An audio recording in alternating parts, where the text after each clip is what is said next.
laamaha amniga ee dowlad goboleedka Jubbaland ee Soomaaliya ayaa saaka garoonka diyaaradaha ee magaalada Kismaayo ka celiyay jenaraal ay dowladdu soo magacawday oo lagu magacaabo jenaraal Cali Bogmadow ka oo dowladda federaalka ee Soomaaliya ay u soo magacawday taliyaha qaybta 43aad ee ciidamada xoogga dalka. taliyaha ayaa garoonka diyaaradaha ee magaalada Kismaayo markuu ka soo tagay waxa halkaasi ugu tagay saraakiil ka tirsan laamaha ammaanka ee Jubbaland waxayna ku wargeliyeen in uu ku laabto diyaaradii uu soo raacay isla markaana dib uu ugu laabto magaalada Muqdisho.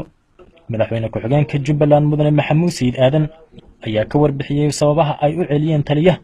waxaana saaka warbixin ay soo saartay Jubbaland akhriyay madaxweyne ku-xigeenka Jubbaland iyo sidoo kale warqad cabasho oo uu kaga hadlayay in ay dowlad goboleedka Jubbaland madaxweynaha dowladda federaalka ee Soomaaliya hore ugu dirtay arrintaas oo runtii wax tala aan laga weydiinin dowlad goboleedka Jubbaland aan waafaqsaneen heshiisyadii hore loo galay sidii heshiiskii golaha amniga qaranka London hore loo galay qodobkiisa 20aad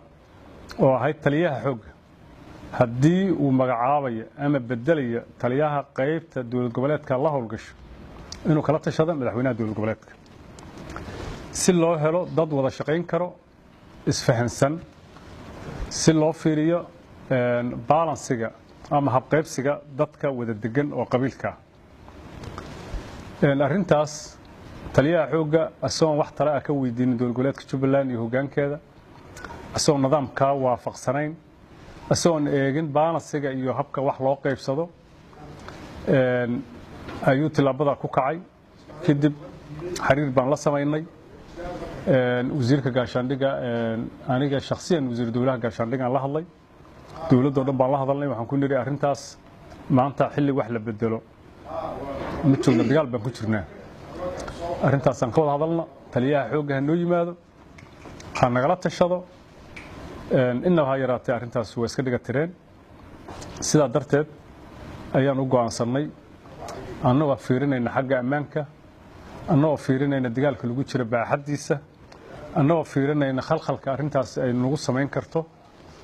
in saraakiishii taliska xoogga ka socotay aan saaka dib ugu celinno xamar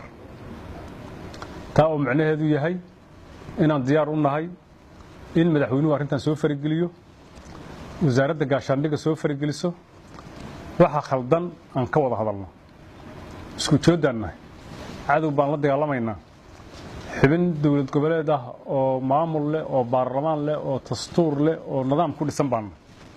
deegaankan mas'uuliyadiisa annaga u dhaaran cadow baan kula dagaalamaynaa dagaalka mid nagu cusub maaha dhowr iyo 10 sano ayaan dagaal ku jirnaa maalin walba wiilal qaali aan xabaalnaa maalin walba dhaawac baan noo daadsan mas'uuliyadii annaga aanu qaadnay oo deegaankan aan u qaadnay iyo maamulkan baan fishanaynaa taas oo haddaan ku guulaysanana sharafteeda cidda koobaad oo helaysa uu madaxweynuhu yahay haddaan ku guuldarraysanana ceebta koobaad asiga uu helayo aan wakiil ugu nahay waxaan diyaar u nahay khalad baa jiro hore u sheegnay ku celcelinay taliska xoogga taliyaha iyo baanduulihiisa ay ku dhaqmayaan taasan Soomaaliyana caawinin ciidan Soomaaliyeed uusan ku dhismayn cadowna aan ugula dagaalamaynin inay nagala hadlaan noo yimaadaan ma jiro wax war ah oo ka soo baxay dowladda federaalka ee Soomaaliya hase yeeshee dowlad goboleedka Jubbaland ayaa wali ku doodaysa in si sharci darro ah taliyahan loo soo magacaabay isla markaana aan lagala tashanin. Mas'uud Cabdullaahi Aadan TV Universal magaalada Kismaayo.